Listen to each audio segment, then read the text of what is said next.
Agradecer en principio la espera, ha sido una cuestión involuntaria de nuestra parte esta demora, así que pasamos a explicar. Está el precandidato a presidente del Frente de Todos, Alberto Fernández, presente, junto a la candidata a gobernadora, Anabel Fernández Sagasti.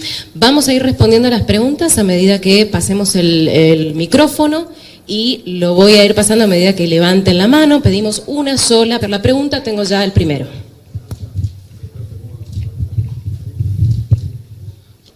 Ahí está. Buenas tardes, bienvenido Alberto. Mariano Fequeta para Medios Andinos.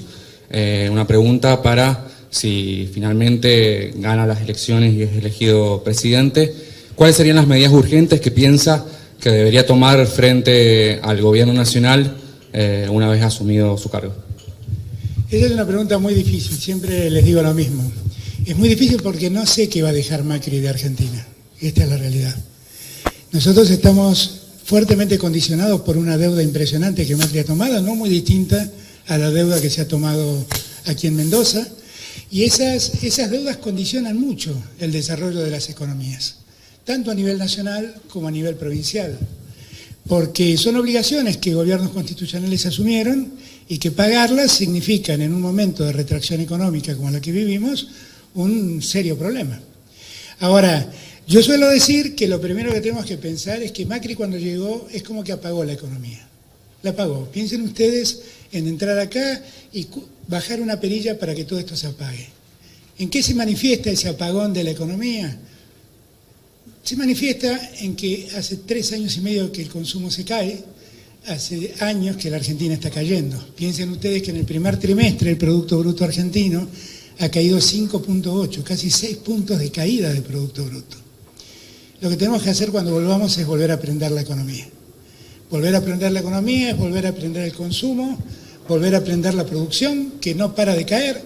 Estamos en un promedio en el último año de 5 puntos de caída de la actividad industrial mensual, promedio. Todo eso hay que darlo vuelta rápidamente. Y esa creo que es la mayor urgencia que tenemos, porque si nosotros no ponemos en marcha la economía, vamos a seguir con problemas en la producción, vamos a seguir con problemas en el trabajo, vamos a profundizar el desempleo y vamos a generalizar aún más la pobreza. Y la verdad no podemos estar tranquilos con esto. Y si encima, con fines electorales, están promoviendo acuerdos internacionales tan nocivos para la economía argentina, se dan cuenta que el escenario todavía es muy complejo. Marco todo esto porque es la tendencia que tienen muchos de ustedes. Preguntar cuáles son las 3 primeras medidas que usted va a tomar. No sé el país que va a dejar Macri, esta es la verdad. Y esto hay que tenerlo en cuenta. Y como soy alguien serio, no me gusta mentir y quiero ser responsable, les digo, necesitamos ver qué nos queda después de Macri. Gracias. ¿Cómo le va, Alberto? Aquí. Acá. Juan Burba, el despertador de la Valle. Buen día, Juan. ¿Cómo le va? En este sentido, parecido a lo que decía recién, pero puntualmente en el sector de la agricultura familiar, el actual gobierno nacional ha prácticamente desguazado todo lo que tiene que ver con políticas públicas para la agricultura familiar, campesina e indígena.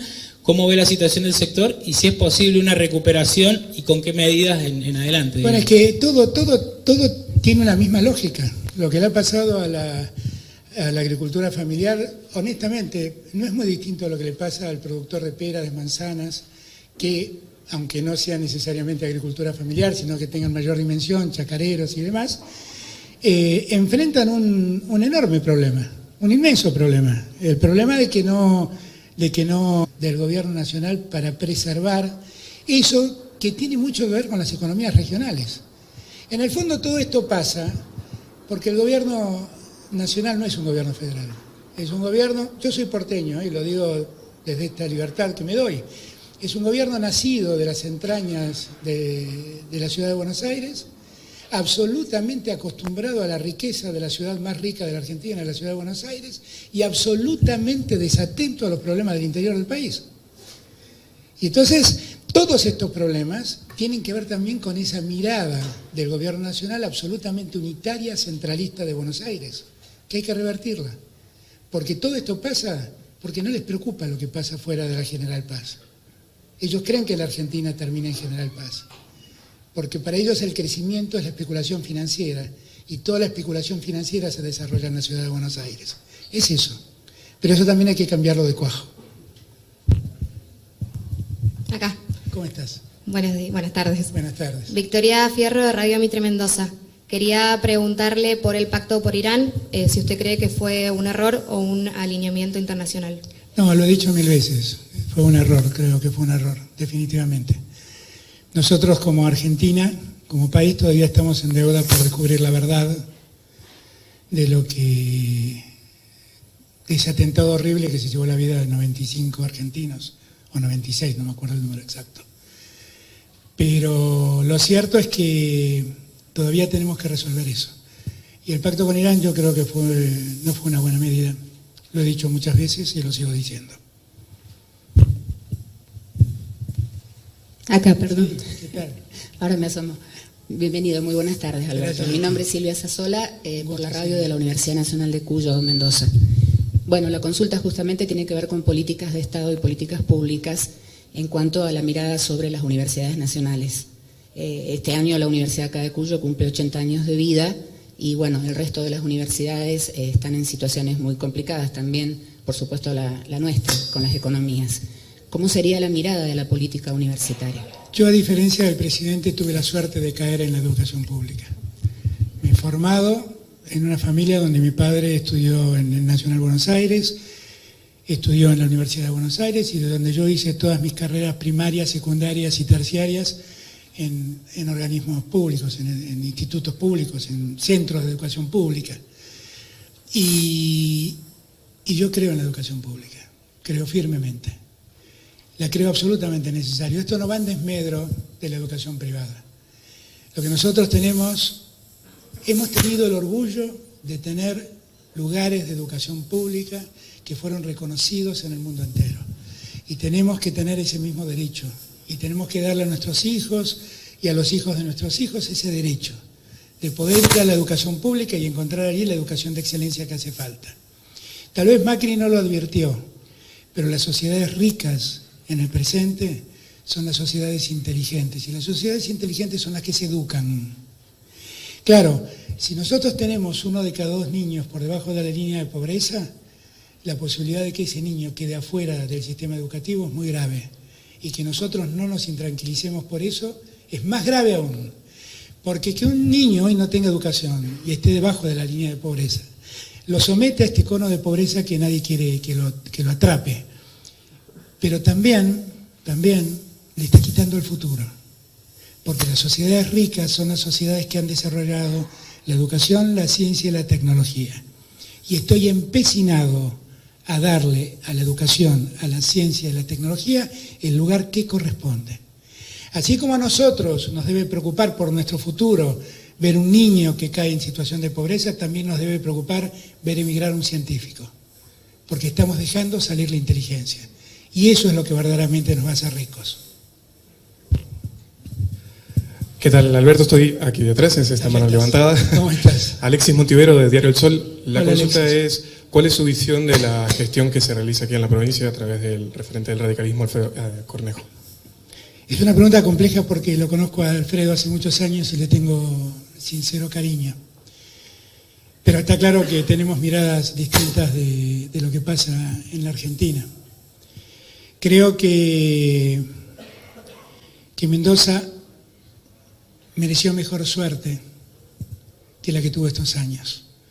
Mejor suerte quiere decir que además de haber recibido un problema fiscal, como efectivamente lo recibió, hubiera sido bueno que no se endeude tanto para equilibrar las cuentas y se endeude un poco más para promover la industria, para promover todo esto que estamos hablando, ¿no? Los viñedos, todas las actividades, para desarrollar un poco más Vaca Muerta, que es una alternativa y una riqueza potencial enorme que tiene Mendoza. Lamentablemente toda esa deuda sirvió para tapar agujeros de las cuentas públicas. Y deja una provincia un poco más ordenada en sus cuentas públicas, pero mucho más endeudada. Justamente lo lamento. Porque acompañando a Macri está condenando a Mendoza. Y yo creo que él lo sabe. Y la verdad me apena mucho, porque yo creo que es un hombre de bien. Y es una pena que haya tomado esta decisión. Mendoza merece tener un presidente que se preocupe de Mendoza. Mendoza merece, como todo Cuyo, tener un presidente que se abrace con los que gobiernan estas provincias para sacarlas de los problemas que tienen, para hacerlas desarrollar. Cuando yo voy al interior, soy un porteño. Siempre digo que como jefe de gabinete lo que más entendí es que la Argentina dice ser un país federal, pero es un país profundamente unitario. Y que como país unitario que es, vive postergando a las provincias. Mendoza es una provincia típica, es una provincia con una sociedad intelectualmente rica, cultivada, con una historia formidable, que han hecho de un lugar casi desértico una potencia también en términos económicos. Postergaron. Yo confío que Anabel en el futuro pueda dar vuelta a esta página y que Anabel, amén de cumplir las obligaciones que le dejará el gobierno de Alfredo, utilice los recursos para que Mendoza crezca. Porque esos 3.000 millones de pesos que sistemáticamente tiene año tras año de déficit fiscal Mendoza, se pagan no tomando deuda, se pagan promoviendo la economía. Esos recursos tienen que salir de la economía. Si la economía crece, Mendoza tendrá recursos impositivos para cubrir esa deuda. Y eso es lo que tenemos que hacer. Alberto, buenas tardes, ¿cómo está? Jorge Fernández de... Hola Jorge. ¿Qué tal? ¿Cómo está? Encantado. Para Mendoza Pozo y Universidad, una consulta muy concreta respecto de la justicia. ¿Podrías dar una evaluación respecto del desarrollo, el desempeño de la actual Corte y si está la oportunidad de que ocupe el Ejecutivo Nacional? ¿Habrá cambios, se promoverán cambios desde ese lugar? Si yo soy presidente, definitivamente no. Yo tengo la más alta consideración con los miembros de la Corte. Puedo estar más de acuerdo con algunas teorías de unos que de otros, pero la verdad todos los que están es gente reconocida en términos de aptitud intelectual y de condiciones éticas. Me gustan algunos fallos más que otros, celebro como todos los ciudadanos algunos fallos más que otros, pero la verdad no he visto nunca en un fallo de la Corte algo que merezca un cuestionamiento de otro tipo, como he visto en otros fallos.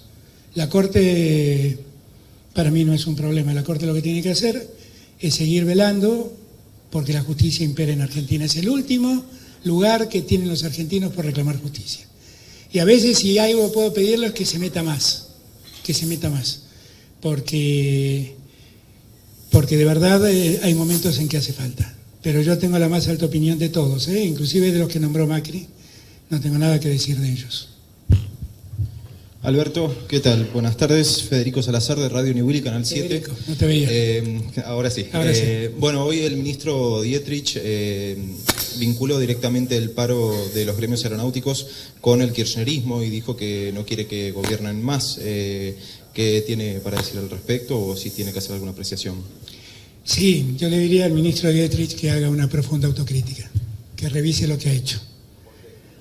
Porque el problema de hoy es que siguen desguazando aerolíneas, siguen vendiendo aviones y siguen regalando rutas aéreas internas a emprendimientos de los que Dietrich debería avergonzarse.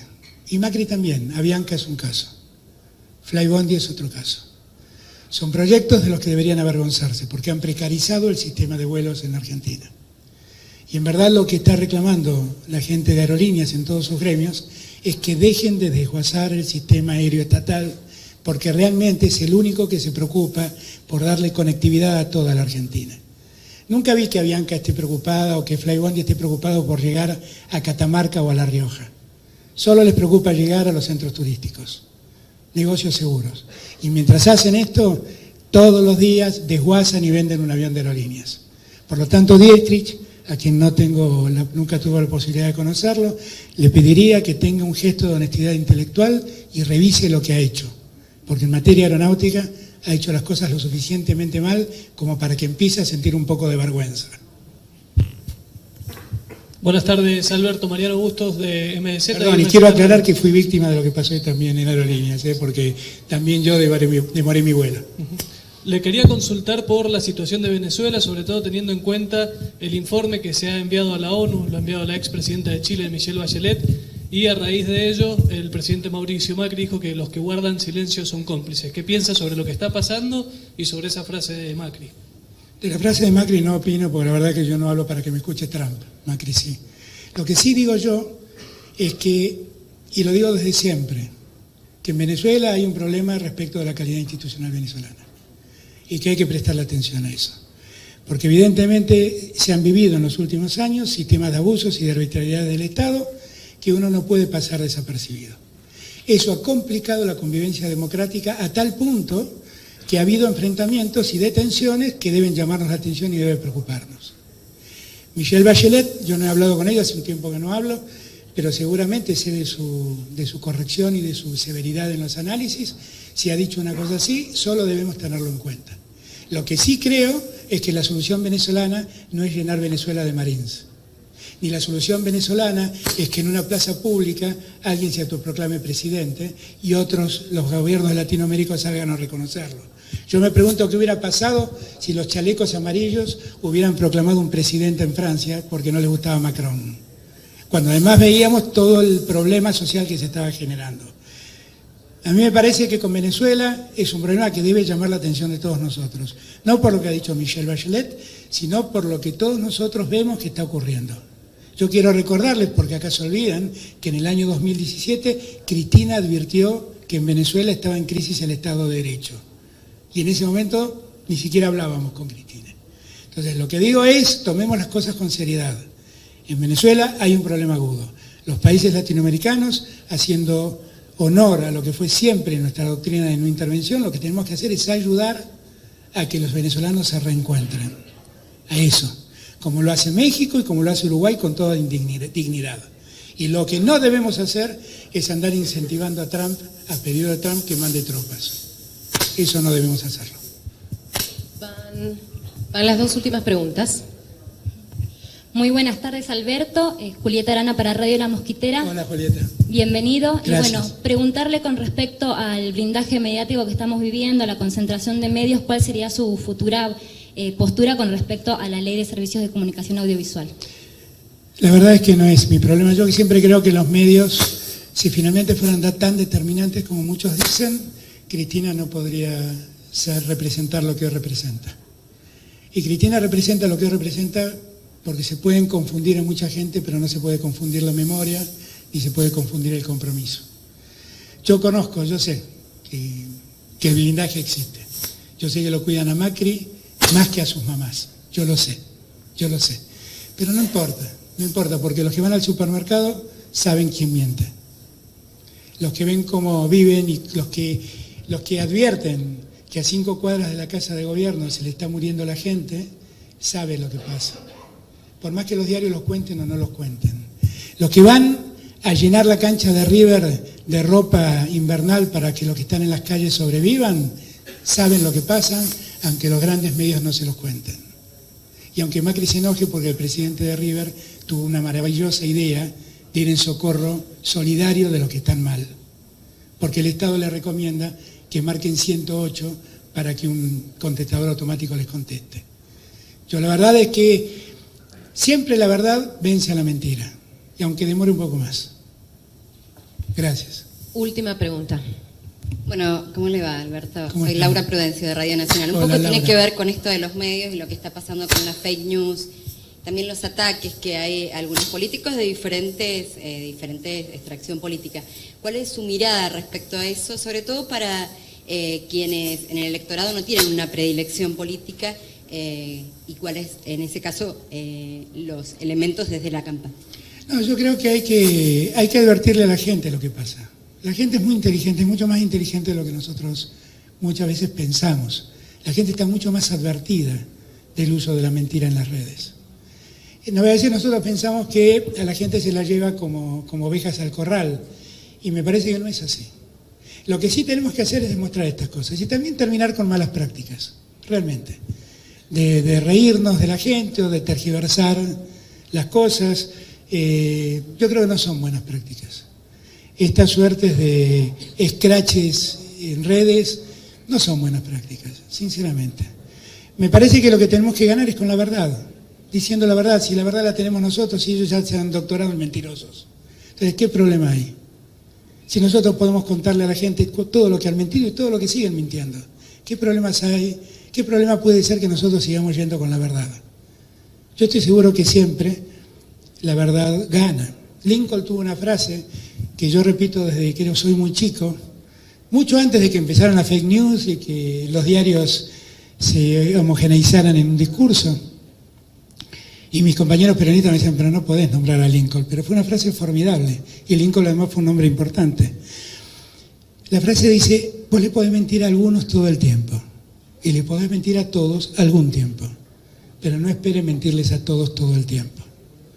A Macri lo descubrieron, no te inquietes. Bueno, creo que no hay más preguntas. Bueno, gracias a todos de verdad por haberme esperado. Muchísimas gracias. Muchas gracias. Damos por concluida la conferencia. Gracias por la presencia, gracias por la espera y despedimos ahora a los candidatos.